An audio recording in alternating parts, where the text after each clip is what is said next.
Hey everyone, so in this video I'm going to show you how you can use Excel to calculate the number of classes, the class width, and how to construct a histogram and how to interpret the histogram and compare it to some example histograms. Here I have a tab that's very similar to the Chapter 2 practice problem worksheets where it's set up so it can help you with your calculations for sample size, K, and then the class width or W.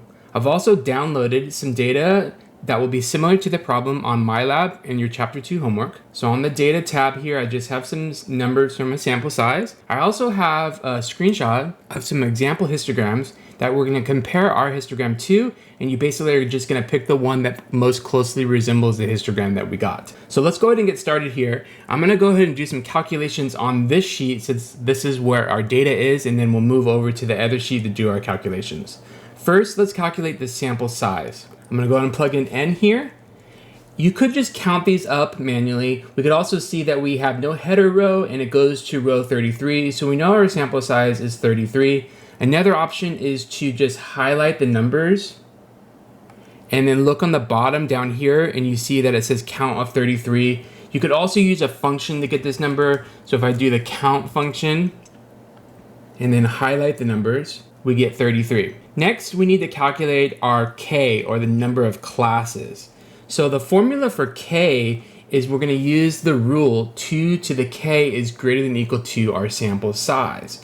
So what I'm gonna do here is I'm gonna go ahead and just plug in a couple numbers for K. We'll go and start with 4, 5, 6, and 7. We'll just go up to those numbers.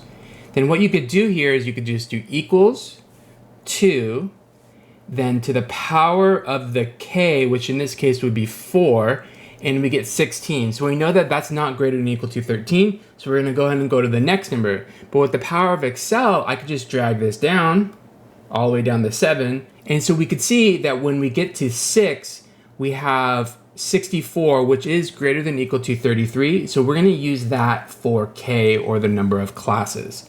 Now we need to calculate our class width, or W. The formula for class width is the largest number, subtract the smallest number, and then divided by the number of classes, or K. So to get the largest number, we could do a couple things. The first option is to sort our data from smallest to largest.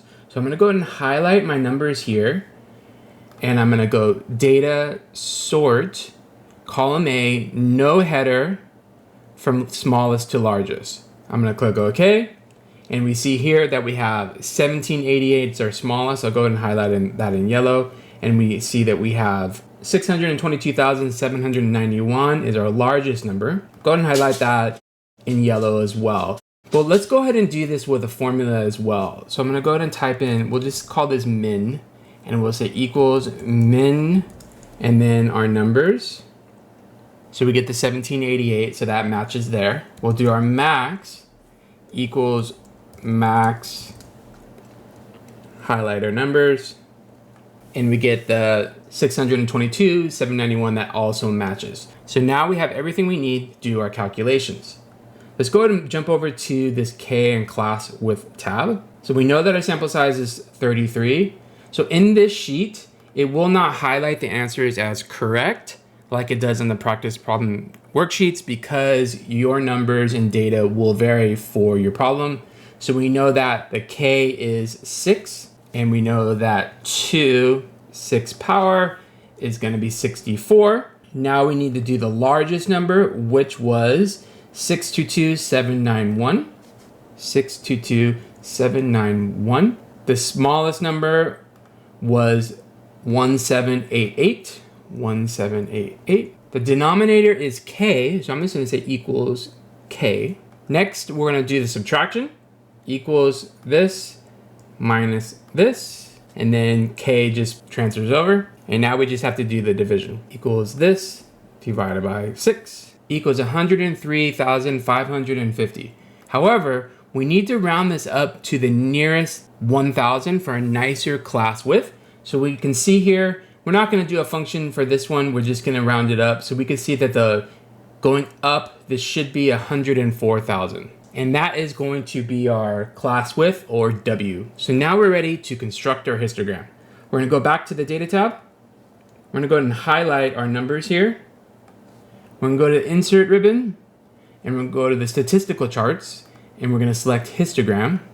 You can see that by default, Excel creates a histogram with only 4 bins or classes. Let's go ahead and make this a little bit bigger.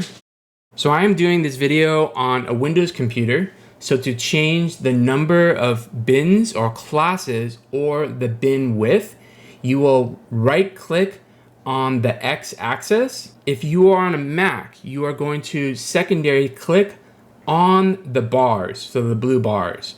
So to get to this menu on a Mac is a little bit different than Windows, but once you get to that screen, it is pretty much the same as what you'll see in this video. So I'm gonna go ahead and right click on the format axis, and we have some options here. The first one I'm gonna do is just the number of bins, which is K. So I'm gonna change this to 6. And when I do that, you see that I will get 6 bins, but the width is not exactly what we calculated using our formula here. And so the histogram, the general shape of it will look the same, but we're gonna go ahead and show you how to do it with the bin width.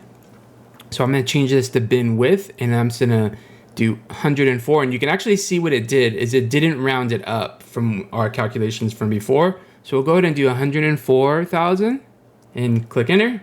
And there we go. I'm gonna go ahead and close this format axis window so we can see all 3 of the histograms. And so you should just add a chart title to your histogram. But here we're gonna wrap this video up, and all we're gonna do is we're just gonna look. So there's really no scientific way of doing this.